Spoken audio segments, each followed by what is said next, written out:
Hola jóvenes, bienvenidos, buenas tardes. Vamos a iniciar con la siguiente clase de Derecho Internacional Privado.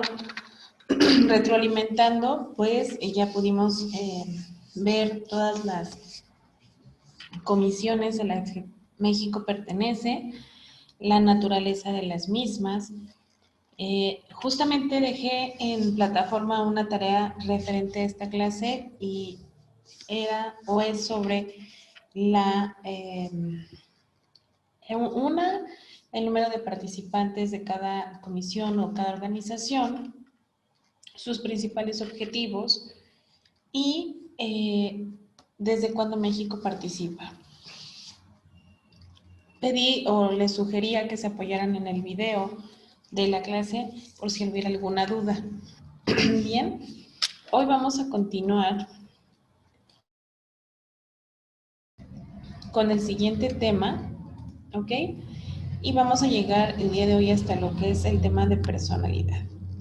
Así como nosotros vemos cuando ingresamos a cualquier materia de derecho, bueno, especialmente las materias cuando uno va iniciando la carrera, que es civil, inclusive romano, pues en derecho internacional no es la excepción y vamos a ver las consideraciones de persona.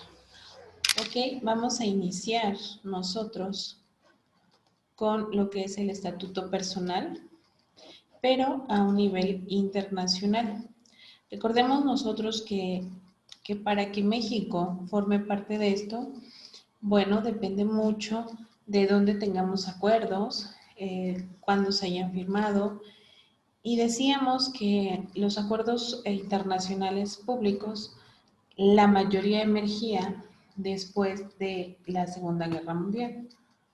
Esto por la desigualdad y la catástrofe bélica que en ese momento se llevó. Obviamente ya, y a partir de ahí, pues empieza a haber también una internacionalización de más situaciones jurídicas y entra ya lo que es el derecho privado. Lo que nosotros conocemos aquí como el derecho privado, ahora lo vamos a llevar a un ámbito internacional. ¿Ok?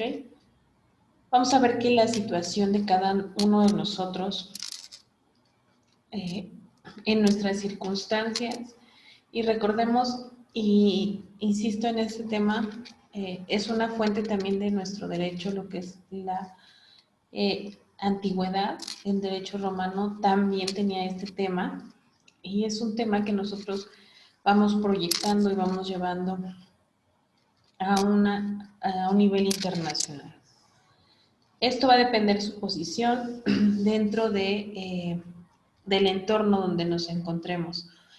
En este caso estamos hablando de un tema jurídico, entonces será en un entorno jurídico. Vamos a ver que es esa situación que nos va a dar esa circunstancia jurídica va a tener su base en el reconocimiento de nuestra personalidad.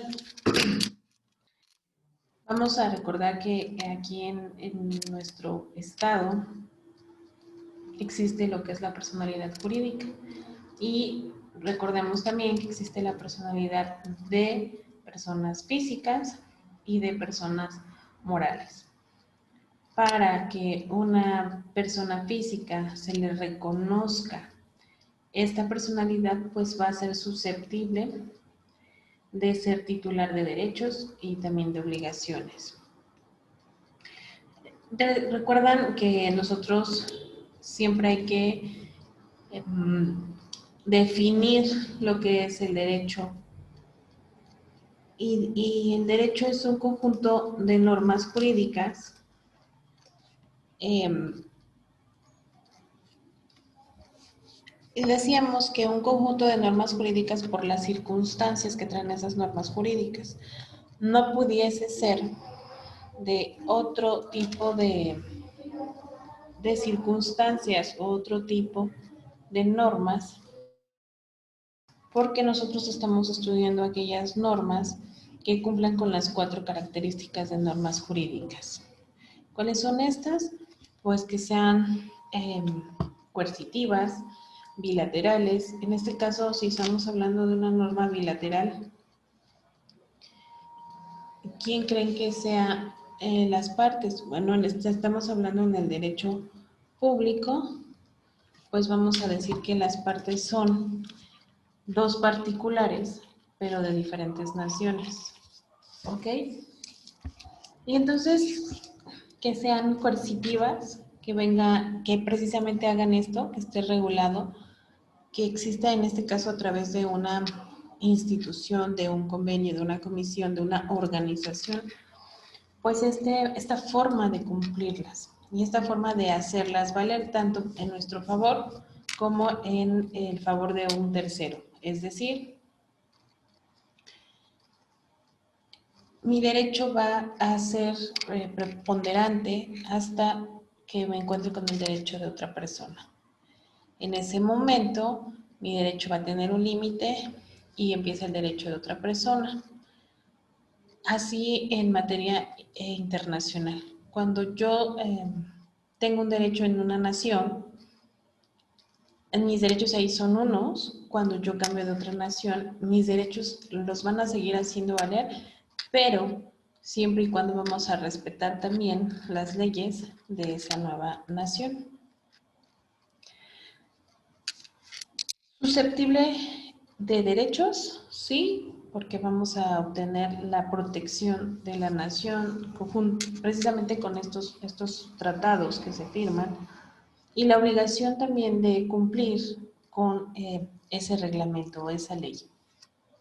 Recordemos que si nosotros nos fuéramos a estudiar en este momento la pirámide de Kelsen, pues precisamente recordamos o recordaríamos que hasta arriba está la Carta Magna de nuestro país, nuestra Constitución Política, que justamente ya está por ser un aniversario más de su creación, el siguiente domingo. Y al parejo de la Constitución están los tratados internacionales. También es importante tomar en cuenta y recordar y reafirmar que estos tratados internacionales están a la par de la Constitución siempre y cuando no estén en su contra. Pero bueno, aquí sería bueno decir que mientras no firmemos, no nuestros representantes, nuestras autoridades no firmen un convenio que esté en desacuerdo con la Constitución, pues nunca estarían en contra, siempre estarían a favor o a la par o en comunión con la Constitución política. Precisamente por ello, y si para hacer una ley en un territorio vamos a empezar desde un territorio pequeño como es un municipio, y justamente reitero la fecha que se viene, que es el 5 de febrero, donde a nivel municipal en el Estado de México se firma el bando municipal y se les hace saber a la población que vive dentro de su territorio ese bando municipal, ¿ok? Entonces, ¿qué va a pasar? Hay un grupo legislativo que a nivel municipio se llama cabildo. Se reúnen y ven las necesidades básicas o primordiales de su territorio. Obviamente lo emiten, lo estudian y al final lo aprueban. Se lo hacen del conocimiento de la población. Esto, bueno, a nivel municipal, el día 5 de febrero, se sale el cabildo a pegar el bando municipal a lo largo de su territorio o en los límites territoriales de sus municipios. En teoría, es con la finalidad de que el pueblo lea el bando y que tenga conocimiento del bando y que también al hacérseles de su conocimiento, pues también se hacen acreedores inherentes de esas obligaciones. si las personas o los ciudadanos las ven o no las ven, pues ya no es un tema propiamente del municipio, porque él cumplió con el tema de hacerlo del conocimiento a través de esta técnica que es pues de alguna manera más emblemática que real, pero él al final del día cumple. Suben a la Gaceta Municipal el bando y ahí también puede ser consultado. Ahorita ya con las tecnologías que tenemos, pues ya también a través de línea, de redes sociales, páginas oficiales, etcétera. Estamos hablando, imagínense, de un pequeño espacio aquí en nuestro territorio como es un municipio.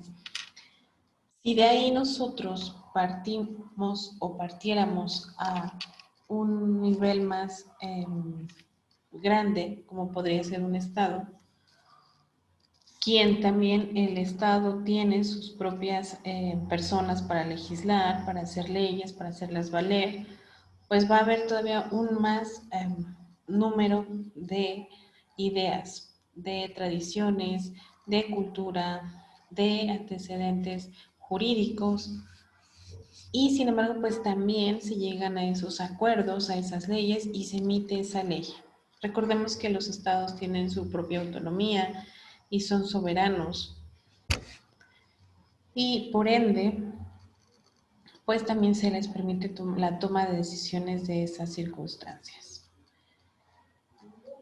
Posterior a ello, vamos a tener lo que es la nación, en nuestro caso a nivel federal, pues también vamos a ver que hay leyes federales, leyes que se toman a través de un proceso. Obviamente todos estos procesos son legislativos. El tema del primer ejemplo que les puse, del bando municipal, pues el proceso legislativo no cumpliría de manera tácita con todos los requisitos que cumplirían las leyes a nivel estatal y a nivel federal. Sin embargo, al nivel que estamos hablando de nuestros órganos de gobierno, pues también va a tener sus circunstancias de creación.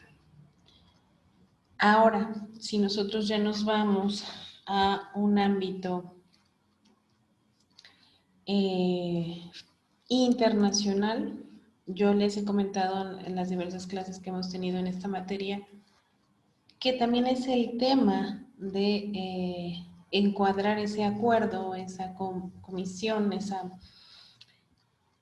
firma, porque vamos a incluir también nuestros antecedentes, nuestra historia, nuestros límites jurídicos, etcétera. Y vamos entonces a ser susceptibles de esas obligaciones también que se adquieran en otra nación y que esos acuerdos nos permitan tener. ¿Ok? Recordemos, y ya para reafirmar, que el derecho, de una manera muy ligera, es el conjunto de normas jurídicas el cual te hace susceptible de ser titular de derechos, pero también de obligaciones. No es la excepción a nivel internacional. A nivel internacional también va a aplicar esto. Podremos agregar a nivel internacional o en un tema de derecho internacional, y todavía más podremos agregar privado o público. Por lo tanto, el estado personal de cada individuo alude a la posición de la persona en el sistema normativo o en el sistema jurídico. Se va a determinar en virtud de ciertas circunstancias o de ciertas cualidades jurídicas que el derecho va a tomar en cuenta para decidir si es o no es individuo y de qué titular de derechos y con qué obligaciones tiene que cumplir. Insisto, si nosotros nos vamos a un tema de historia, vamos a ver que esto es desde Roma. Cuando se establece la personalidad en Roma, se definía por las personas, por las acciones y por los bienes. Qué tipo de personas eran, si eran libres, si eran esclavos, y a eso qué cualidades les daban. Aquí es algo así a la posición de la persona en un sistema normativo para considerar qué efecto se le va a dar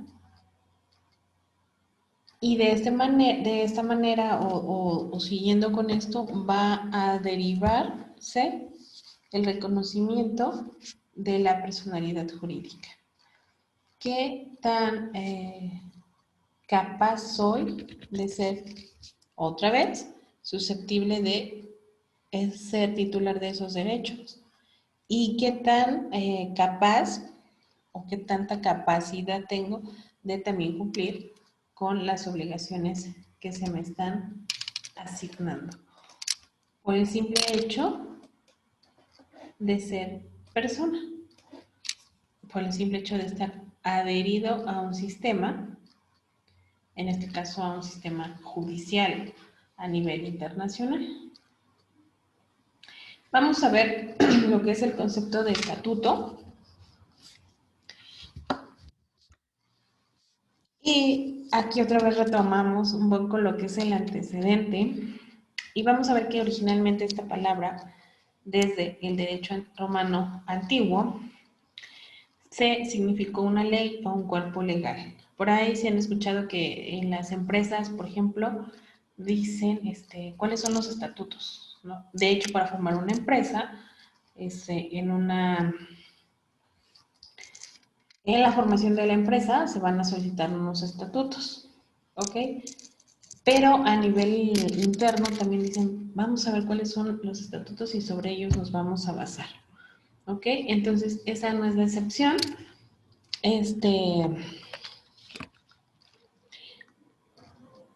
Vamos a ver que en Estados Unidos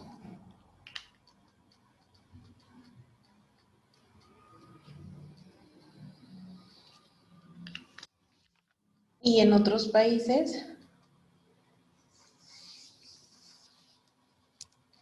se les suele asignar ese significado de estatutos o, como dice en inglés, estatutes, con su pronunciación correcta.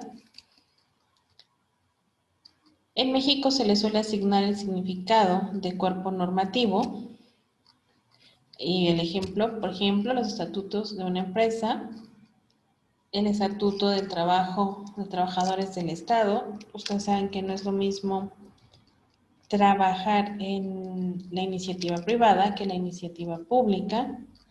Y aún en la iniciativa pública regresamos a los niveles de gobierno y los niveles de gobierno van a ser municipal, estatal y federal o nacional. Y en materia internacional también vamos a ver que esta palabra va a recurrir y en la diapositiva van a poder ver el estatuto de la Corte Internacional de Justicia. Si nos vamos expresamente a la palabra, pues son políticas, son normas que van a girar o se van a englobar, perdón, en algo.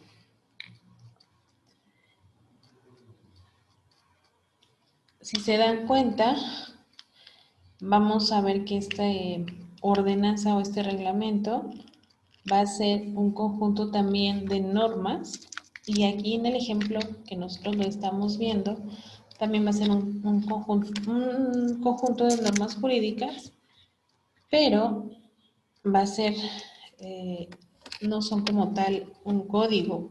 Ahí podríamos, si nos vamos otra vez a la pirámide de Kelsen, ponerlas a lo mejor por debajo de los códigos estatales y establecer ahí los estatutos. si nosotros nos vamos directamente a lo que está el ejemplo que están viendo en diapositiva, que es el Estatuto de la Corte Internacional de Justicia, pues ese va a estar a nivel de nuestra Carta Magna, porque vamos a ver que es un tratado internacional y se le va a dar esa naturaleza de pertenecer a la soberanía o a la superioridad. Y vamos a ver que no obstante al significado que se le atribuye en el derecho internacional, no va a comprender cualquier tipo de ley, de ordenanza o de reglamento normativo, sino a los supuestos que aluden a algo en específico. Y volvemos al ejemplo de los estatutos de la Corte Internacional de Justicia. Bien, ahora específicamente vamos a ver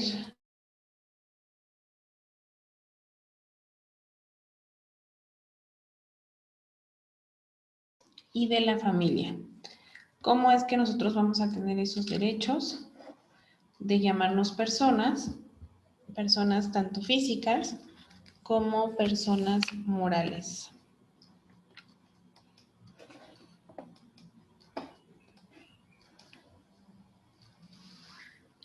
Y inicia esta presentación con una pregunta. ¿Existe un derecho de la personalidad y de la familia en plano nacional? ¿Por qué? Porque si nosotros nos vamos a lo que somos aquí en México, vamos a recordar que México, ya lo hemos venido diciendo, es un país organizado como un sistema federal y con todos sus estados y en este caso ya nombrado su Ciudad de México, va a tener el derecho de conservar la facultad de crear su propia legislación en materia civil. Vamos a recordar también que también hay un Código Civil Federal, pero este se va a aplicar de manera excepcional. Entonces,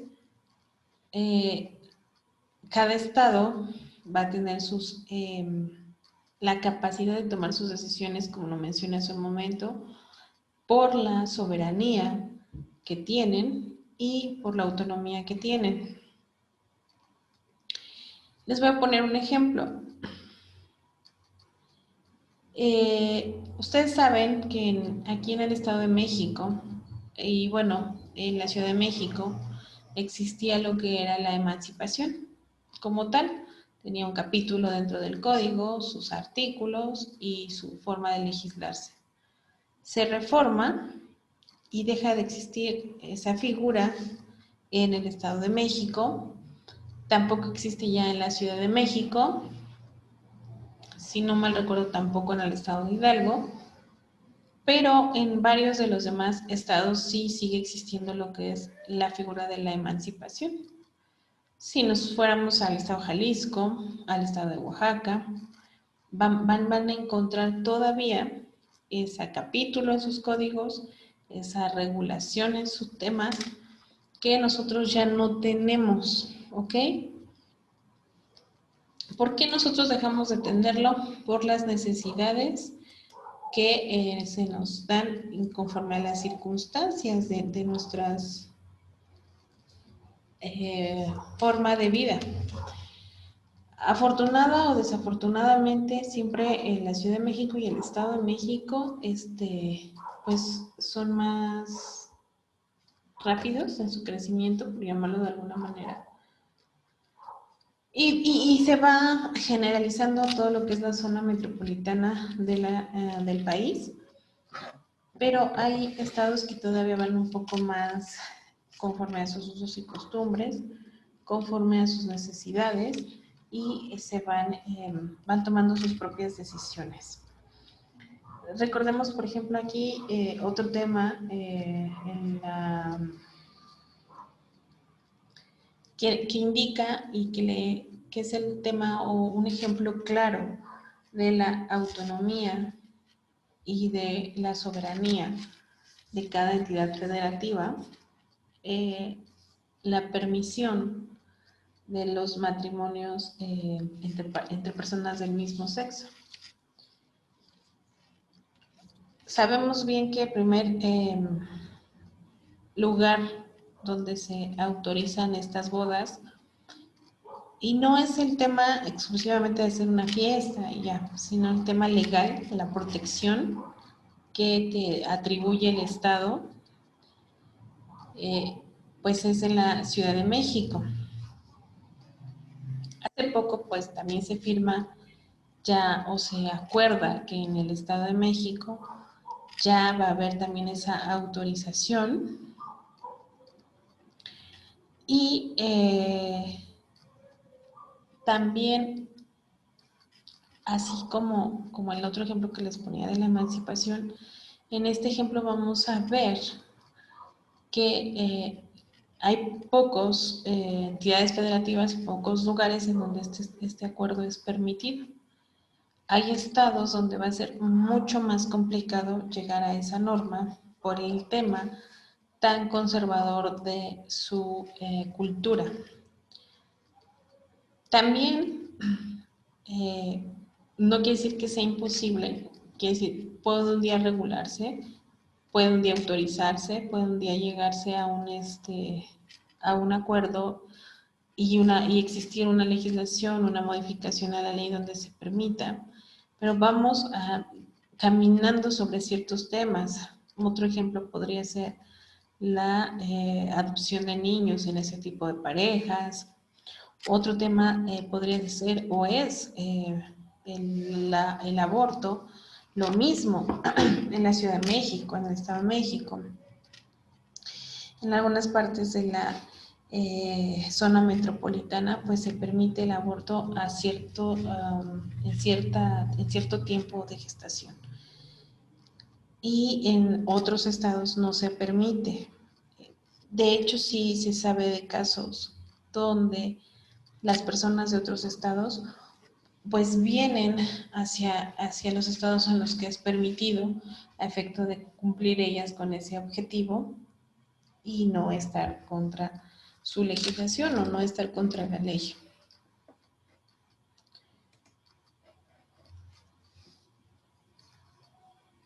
Lo mismo decimos ocurre en el ámbito jurisdiccional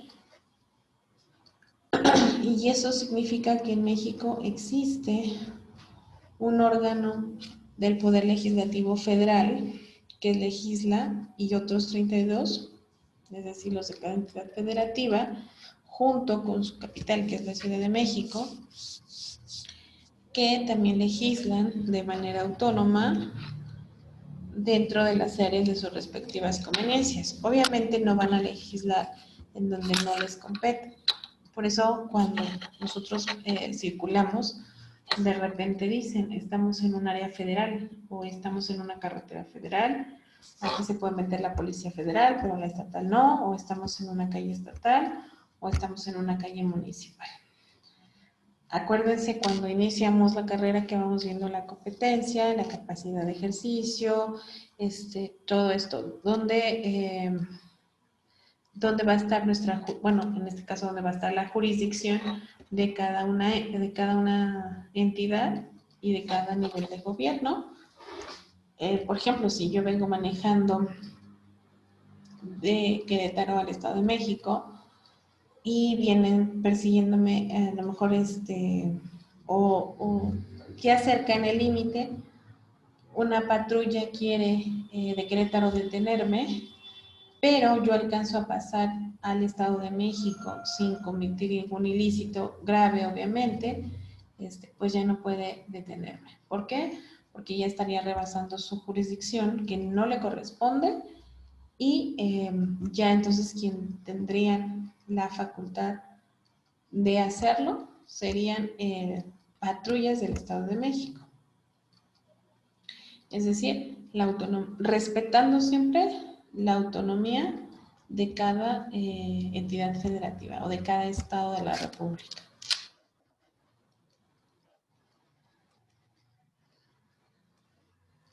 Vamos a ver que aquí en nuestro país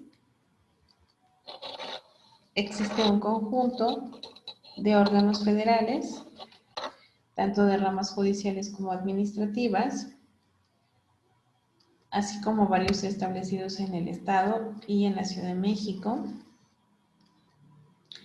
Y por lo tanto, dice, y es muy cierto, no hay un derecho único nacional regulador de la personalidad y la familia. Sin embargo, bueno, todos ellos van a converger de alguna manera o van a ser similares en cuanto a sus decisiones. No uno, por ejemplo, no en el Estado de México no se permite la esclavitud y en Hidalgo sí. No, siempre y todos tienen que ir con la naturaleza, igual que los tratados internacionales, tienen que ir por la naturaleza de nuestra Carta Magna. Entonces, todos los estados sí son autónomos, sí pueden legislar sus propias circunstancias, en este ejemplo muy claro de un tema de personalidad, pero siempre apegadas a la Constitución. No pueden violentar o rebasar el límite de nuestro órgano mayor a nivel jurídico, que es nuestra Carta Magna, nuestra Constitución política. No sé si han llegado a ver, hay una película justamente donde hablaba mucho de eso, que es si no me equivoco, es la Ley de Herodes. En la película pasaba que el presidente municipal, él modificaba la ley como quería y las páginas que no le gustaban las arrancaba de la Constitución y él tomaba las decisiones. Obviamente eso es una película, pero realmente eso no podría existir, no debería de existir. Nada debe de estar encima de la Constitución. Precisamente por eso inclusive se festeja ese día. De hecho, ustedes no van a tener clases el lunes, el sábado, el día lunes, perdón, 6, sí, 6 porque domingo es 5. Si bien cae domingo, recordemos que con la reforma, bueno, pues se da el siguiente día hábil o el primer lunes hábil del mes de febrero, en honor o en conmemoración a la creación de nuestra Carta Magna. Así como esa, pues tuvo varios antecedentes. Si nos fuéramos a estudiar un poco de historia, recordaríamos todas las constituciones que hubo a lo largo del tiempo. Pero ese día, que es el 5 de febrero de 1917, es la constitución que aún nos está gobernando. Obviamente esa constitución ha tenido muchas reformas, les quitamos, le ponemos, le sumamos, siempre va a estarse modificando a las circunstancias y condiciones que vamos necesitando conforme va avanzando la vida, circunstancias que son nuevas y no se tenían previstas, o circunstancias que no están funcionando como se están legislando.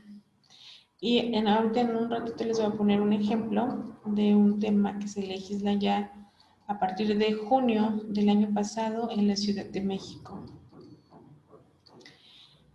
En las relaciones referidas a la personalidad y de familia, que son los supuestos normativos que estamos viendo y que nos van a interesar en su regulación y aplicación a los órganos del gobierno federal, a los locales, a los estatales, y dice que de modo que en México hay tantas leyes y órganos judiciales, así como administrativos, como entidades que existen. Por ejemplo, hay un Código Civil y un Código Civil del Estado de México y un Código de Procedimientos Civiles del Estado de México. Obviamente porque si vamos a emitir una ley, pues hay que ver cómo se va a regular y cuál es el proceso y el procedimiento del mismo. Así, en las diversas entidades que existen, hay un Código Civil del Estado de Oaxaca y hay un Código de Procedimientos Civiles del Estado de Oaxaca. De hecho, ustedes ahorita con la herramienta del Internet podemos consultar cualquier legislación y no es necesario estarla adquiriendo impresa, que como anteriormente queríamos una legislación la más vigente y tenías que comprarla de ese año. Y aún así podía haber cambios, nada más que nos estaban imprimiendo. Si no mal recuerdo, nada más cada año salía la nueva con las reformas que hubo durante ese año. Ahorita con la naturaleza que tenemos nosotros, pues ya hace una reforma y ya está en internet, ya podemos consultar una ley vigente sin necesidad de a lo mejor de estar haciendo un gasto adicional, ¿no? Ahora, vamos a ver la competencia de las autoridades mexicanas para conocer, para celebrar, constituir o anular actos del Estado civil y derechos de la personalidad con vínculos a nivel internacional. ¿Ok?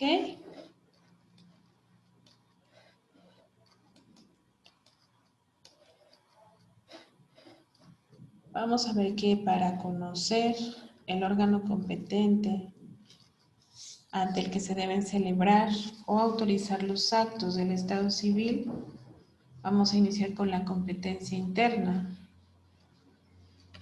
Y como venimos diciendo, como regla general, pues obviamente nuestra Constitución.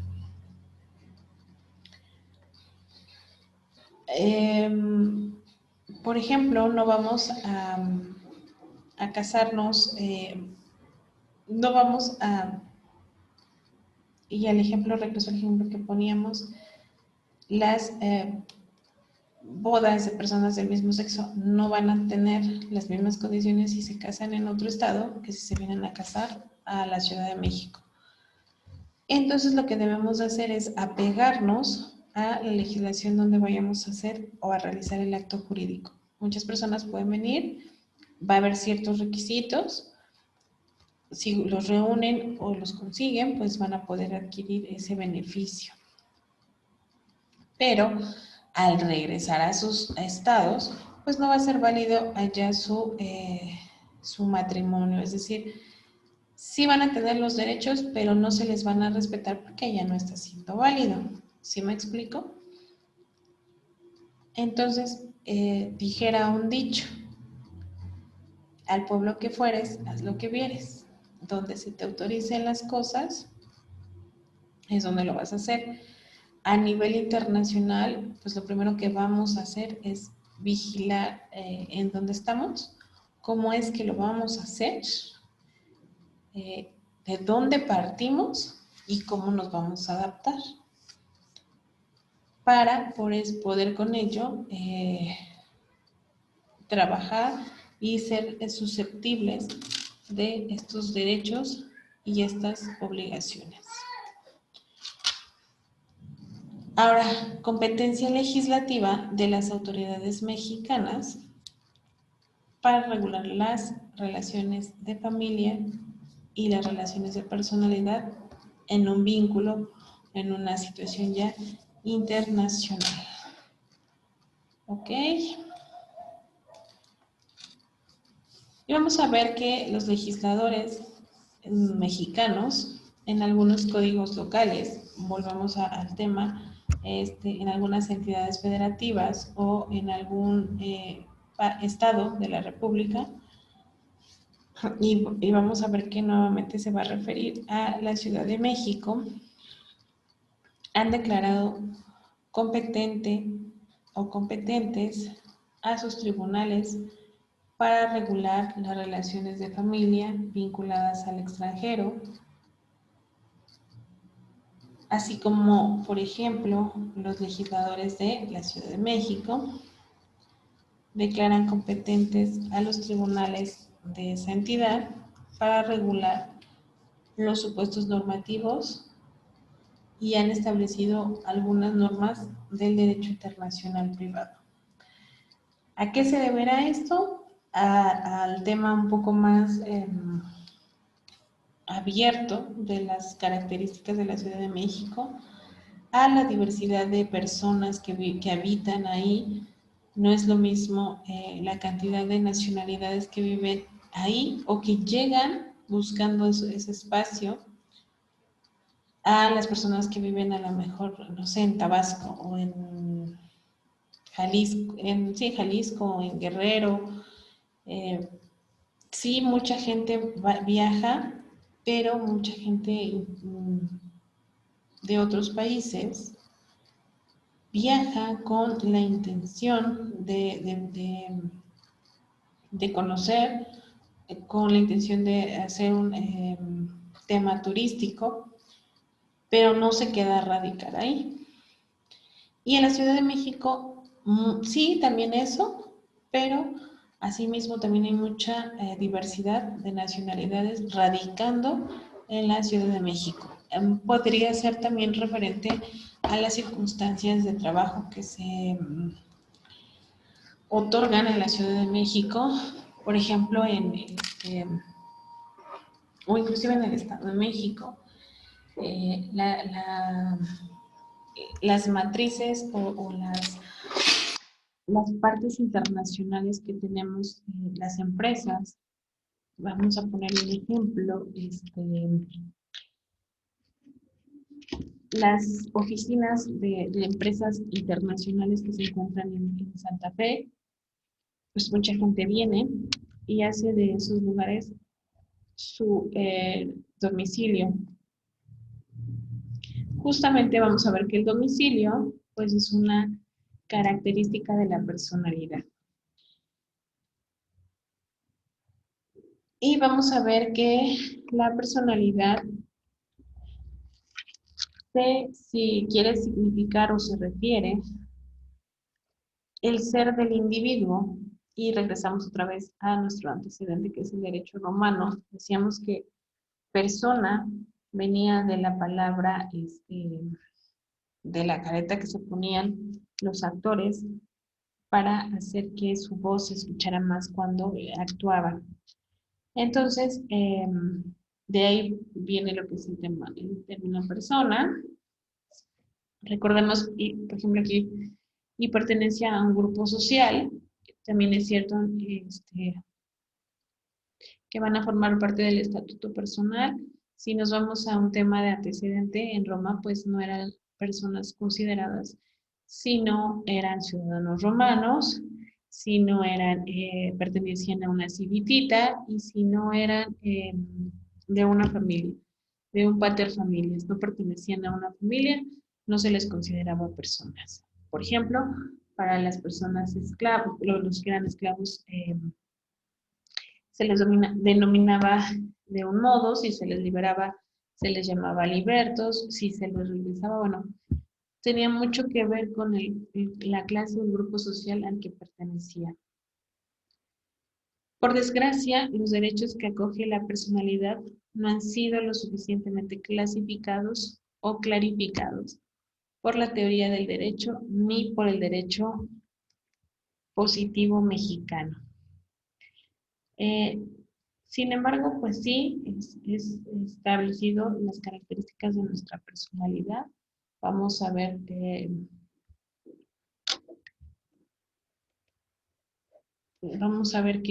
tenemos,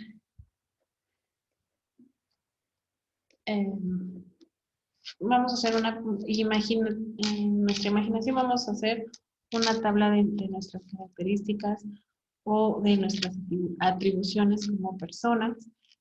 Vamos a aprender que tenemos derecho a tener un nombre. Bueno, primero hay que diferenciar las personas físicas de las personas morales, que aquí en México tenemos.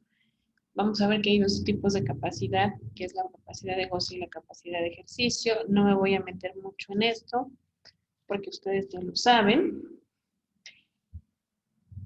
Pero en nuestra tabla mágica, o aquí en nuestra tabla, en nuestra imaginación que estamos haciendo, que estamos llevando a cabo, vamos a ver que hay un cuadro, personalidad, persona moral, persona física, y vamos a ver que una persona física tiene el derecho de tener un nombre, de tener, vamos a especificarlo a nivel internacional también, pero vamos a nivel aquí en nuestro país. Un nombre, un domicilio, y recordemos que hay varios tipos de domicilios, una nacionalidad, justamente, un patrimonio, un estado civil. Bueno, todos los que mencioné aplicarían a excepción del estado civil para las personas morales. Y ¿qué me faltó? Nacionalidad, ya dije, ¿no? Entonces, pues esas mismas características vamos a irlas viendo, cómo se llevan a cabo a nivel internacional, cómo es que se tienen derechos a nivel internacional y se acredita la personalidad a nivel internacional, ¿ok? No se trata de derechos que la teoría hubiera explicado desde antaño, según nuestros autores. Los derechos de la personalidad se acogen en un derecho positivo interno y en el derecho internacional. Y vamos a ver que su principal fuente la va a tener en la Convención sobre los Derechos del Niño y varios tratados sobre derechos humanos. Justamente, ¿no? Recordamos un poco el tema de la Segunda Guerra Mundial, donde se les ponía bueno, a todas las personas que estuvieron en el Holocausto, pues un numerito, ¿no?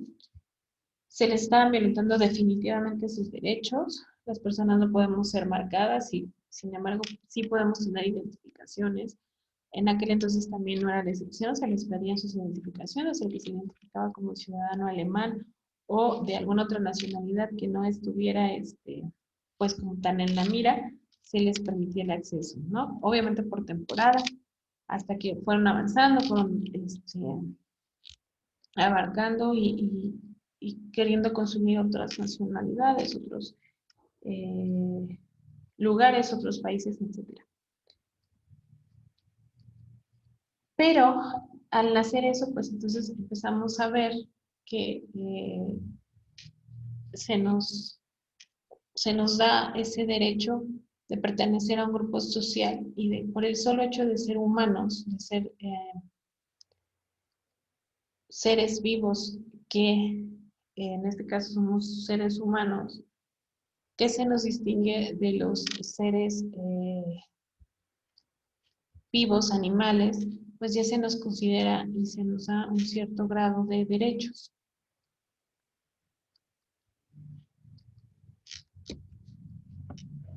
Eso ya nos trae como si emparejada, pues, esas capacidades, ¿no? Vamos a ver aquí algunas reglas de manera establecida, definitivamente. Y vamos a ver que en todo el mundo la Convención de la ONU o de la Organización de las Naciones Unidas, quien tiene su creación justamente después de la Segunda Guerra Mundial, sobre los derechos del niño, establece, entre otros derechos, de la personalidad, que todo niño debe de ser inscrito inmediatamente después de su nacimiento y tendrá derecho desde que nace a un nombre, así como adquirir una nacionalidad y en la medida de lo posible a conocer a sus padres y hacer cuidado por ellos. No sé si en la imagen que visualizamos puse que lo primero de lo que tenemos derecho es a un nombre, ¿no?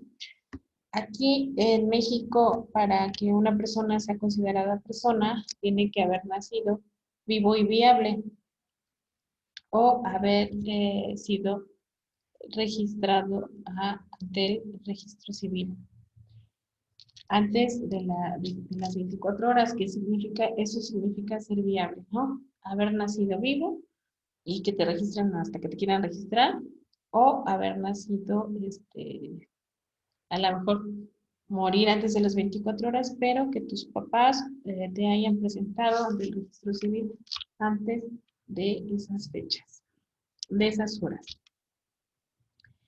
A nivel internacional y como una regla de todos los niños, porque obviamente todos nacemos siendo niños, pues es el derecho a que nos registren. Obviamente nos van a registrar en el lugar donde nos encontremos y bueno, de ahí tener derecho a tener una nacionalidad. Un niño de padre y madre mexicanos que nace en Estados Unidos, pues tiene derecho a tener dos nacionalidades y eso se va a inscribir en su registro, ¿ok? Para todo ello existe la documentación, el trámite, cómo se va a llevar a cabo. Y dice la Organización de las Naciones Unidas que el derecho a tener papás y a tener, y en la medida de lo posible, hacer cuidado por ellos. ¿Por qué en la medida de lo posible? Porque a nivel internacional ya vamos a ver que hay muchísimo tema de abandono, mucho tema de también, por eso se regula tanto las adopciones a nivel internacional, porque vamos a ver que no todos los países ingresan en ese sentido. Vamos a ver que si nos vamos, voy a poner un tema donde hay mucha adopción de menores, que es Nigeria. Pues, aunque estos países no, no están dentro de una situación bélica, también recordemos que hay muchísima falta de economía, falta de mercadotecnia, falta de innovación y todavía en ese país, en esas regiones, se cree mucho en el ejemplo de los niños brujos. Ustedes no sé si les ha tocado la oportunidad de ver documentales o a lo mejor de viajar, a lo mejor de tener un familiar que ha viajado. Este, la invasión que hay todavía de esas creencias que no permiten darles un trato, justamente lo que nos dice la Declaración de Derechos Humanos, ¿no?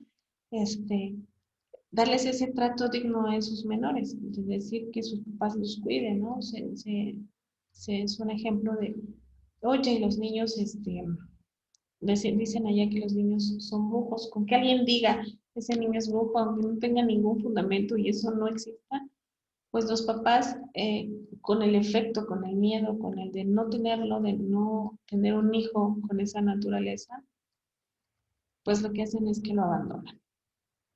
Y por eso vemos tantas estadísticas de niños abandonados, de niños enfermos. Y entonces viene la comisión, vienen todos estos acuerdos con la intención de dar esa protección a esos menores. Y justamente lo veíamos en el tema de la Comisión de la Haya. Hay muchos acuerdos de adopciones.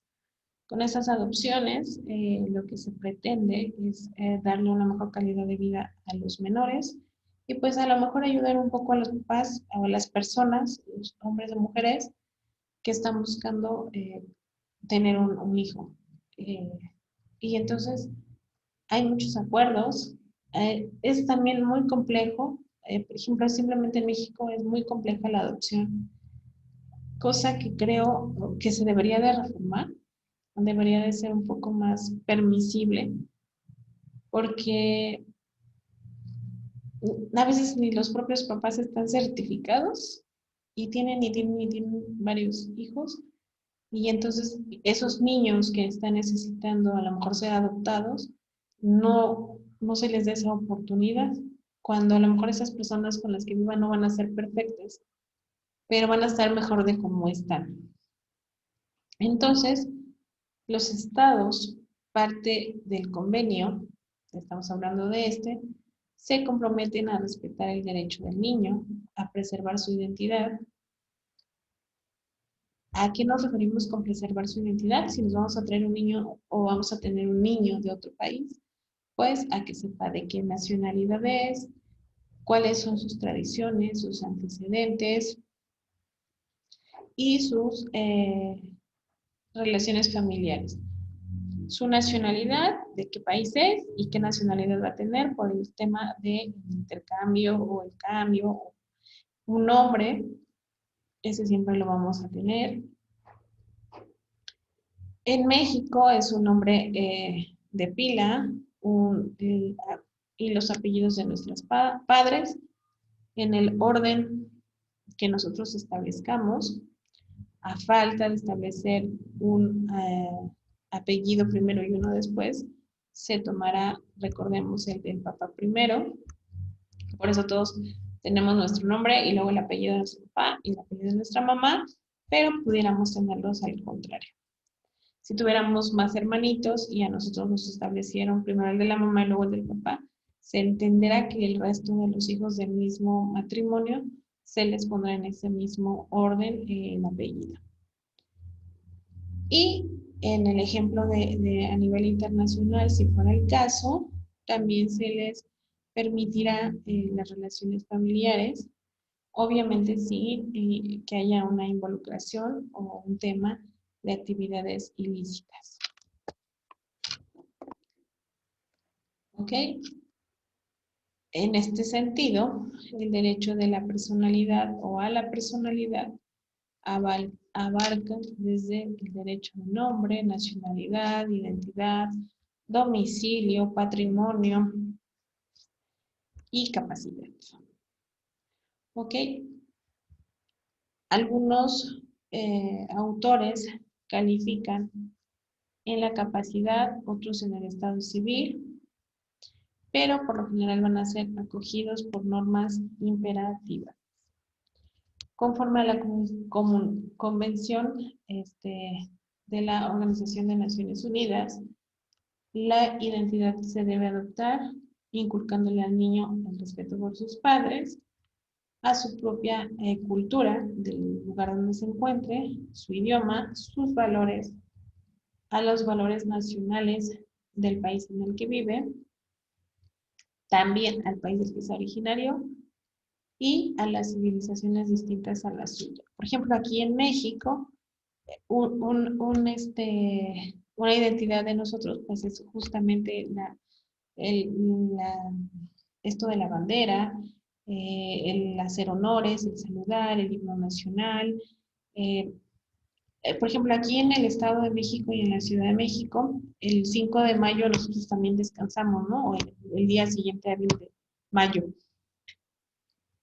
Y decimos que es por la batalla de Puebla y nos dan el día. Si nosotros viajamos a otras entidades, ejemplo, Veracruz, Acapulco, bueno, Guerrero, no les dan esos días, o sea, ese día es para ellos normal. Ellos no tienen ese puente, o si no es puente, ese día inhábil. Entonces, si se dan cuenta, si a nivel estado cambia nuestra identidad, imagínense a un nivel internacional cómo es que va cambiando esa cultura. No es lo mismo nosotros que ya decimos eso y de repente viajas a otro lugar o conoces a alguien y dices, ¿por qué ese día no vas, no? Entonces hay que preservar justamente ese tema de cultura. En alguna ocasión a mí me tocó estar en un pueblo indígena y ellos comentaban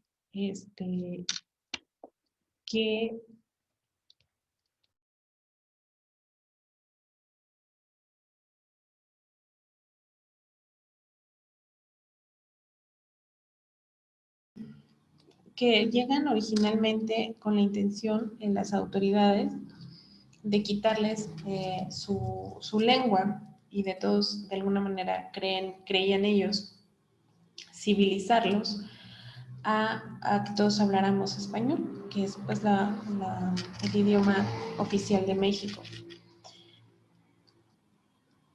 Cuando hacen esto, ok, se les quitan sus dialectos, etc. Pasan unos años y regresan, bueno, así lo comentaban ellos, y ahora que siempre sí tienes que hablar tu dialecto y tienes que preservar tu cultura, obviamente tener también el tema de hablar español, pero ellos decían eso, y es bien cierto, chicos, se tienen que prolongar o se tienen que cuidar la cultura que traemos, esos dialectos que nos hacen tener historia en México. Ya sabemos que hay muchos dialectos aquí, hay muy poca gente que los habla, se van perdiendo. Entonces, sabemos que sí es importante cuidar esos valores. Y recordemos que una de nuestras fuentes de derecho es el derecho precisamente de costumbre o el derecho consuetudinario. Justamente por esta situación, ¿no? Porque nos va trayendo, arrastrando esos valores, esas tradiciones. No sé si apenas vieron una noticia que decían que, si no me equivoco, en Oaxaca, en Chiapas, no recuerdo bien, no podían hacer ciertas actividades jurídicas porque sus tradiciones no se los permitían.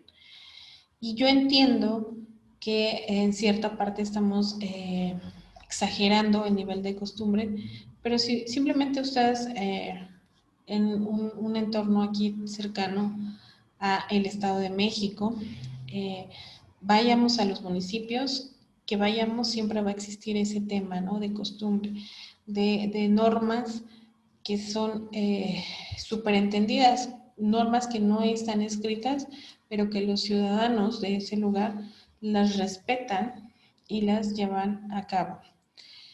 También hay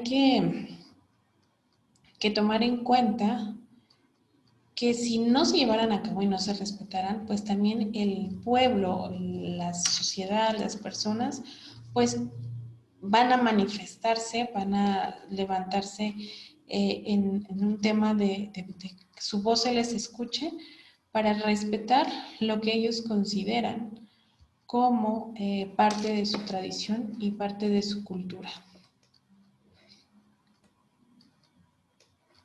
Vamos a ver que en los estados en que existen minorías étnicas, religiosas o lingüísticas, o personas de origen indígena, que es justamente el ejemplo que yo les ponía, no se deberá negar al niño que pertenezca a tales minorías el derecho que le corresponde, es decir, un estatuto indígena. En común con los demás miembros de su grupo, tampoco tener su propia vida cultural, a profesar y practicar su religión o a emplear su propio idioma. Es decir, sí lo voy a tener a un nivel actual, a un nivel, en el ejemplo de la adopción internacional, voy a adoptar a un niño del extranjero, pero así como va a hablar mi lengua, así como va a respetar mi cultura, mis tradiciones y la religión que en ese momento a lo mejor se le traspase por ser menor, así también tiene el derecho de respetar y de continuar con su cultura, con su identidad, con su estatuto del lugar donde viene, ¿ok?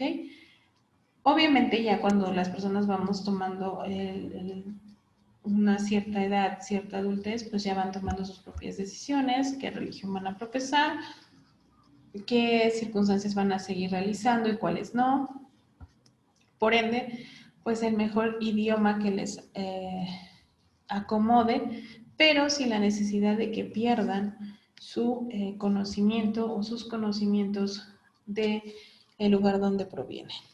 Y vamos a ver que esto también está protegido aquí en México.